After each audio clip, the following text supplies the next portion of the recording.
অনুরোধ, আপনারা মিডিয়া, আপনাদের আরেকটা নাম আছে, আপনারা জিরোকে হিরো করতে পারেন, হিরোকে জিরো করতে পারেন।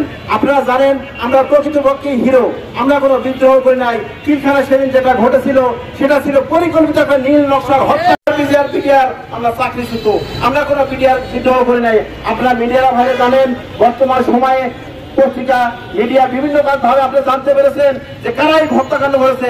ওই ঘুরে ফিরে সেই নামগুলি আসে, সাহারা খাতুন, জাহাঙ্গীর কবির নানক, সোহেল তাজ, ওই ফজলে রাব্বি, ওই তাপস, ওই মির্জা আব্বাস, এদের নাম ভুল করে আসে। তারা পরিকল্পিতভাবে ঢুকিয়ে ভারতীয় বাহিনী বিএসএফকে ঢুকিয়ে এই হত্যাকাণ্ডটা ঘটিয়েছে।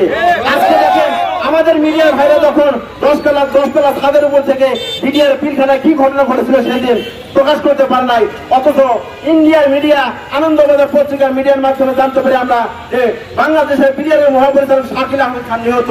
তার মানে পরিষ্কার বোঝা যায় যে ইন্ডিয়ানের হাত এবং আমাদের সেই সময়কার সরকার রাষ্ট্রকে খুশি করার জন্য, তার খুশি করার জন্য হত্যাকাণ্ড ঘটিয়েছে। আমরা বলতে চাই আমরা কোনো হত্যা করি নাই, আমরা কোনো বিদ্রোহ করি নাই, আমরা বিদ্রোহী না। আজকে যদি বিদ্রোহ করতাম, বাংলাদেশের প্রেক্ষাপট দেখেন, একজন রাইফেল সদস্য, একজন মিডিয়ার ভাই কোন জঙ্গি সংগঠনের সাথে জড়িত নাই, কোন অপকর্মের সাথে জড়িত নাই, মাদকের সাথে জড়িত নাই, কোন রাজনৈতিক দলের সাথে সক্রিয় ভাবে জড়িত নাই। আমরা সবাই দেশপ্রেমিক নাগরিক। আমরা আমাদের চাকরিকে পুনরায় ফিরে পেতে চাই। আমাদের যে বন্ধু ভাইরা পিলখানায় এখনো বন্দী আছে, যারা জেলখানায় আটক আছে, তাদের মুক্তি চাই। যে মামলায় এখন আটক রাখা হয়েছে, এই বিস্ফোরক মামলায়, তাদের মামলাটা দেখেন, তাদের দেখেন জানাতে 261 জন লোক ভাইয়ের চোখ তুলে ফেলা হয়েছে, ছাত্র ভাইদের, তাদের বিচার চাই। বাংলার জনগণ যেন শান্তিতে বসবাস করতে পারে সেই দাবি জানাতে চাই। আজকে আমার দেখেন ভাইরা যারা ঢাকা পিলখানায় বন্দী, তাদেরকে বিস্ফোরক মামলা দেখানো, তাদের জেলও যদি হয় প্রকৃত দোষী সাব্যস্ত হলে 10 বছরের বেশি সাজা হবে না, অথচ আজ তারা 16 বছর জেলে আটক আছে। এই নির্যাতিত হত্যার বিচার চাই।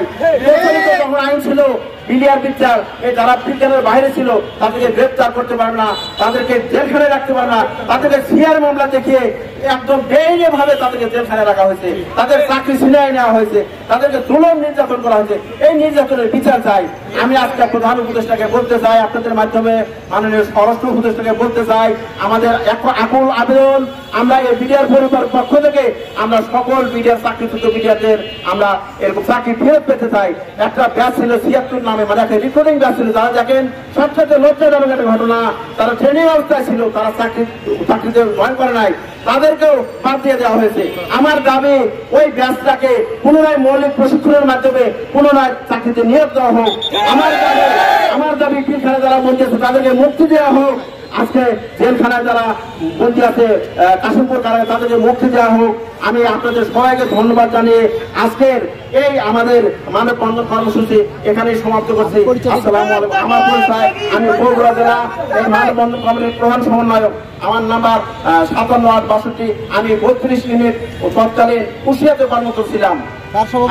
মানববন্ধন হলো আজকে সভাপতি ছিলেন আজকের আমাদের ডিএটি নজরুল ইসলাম স্যারের তত্ত্বাবধানে আজকের মানববন্ধন সভাপতি শুরু করছেন।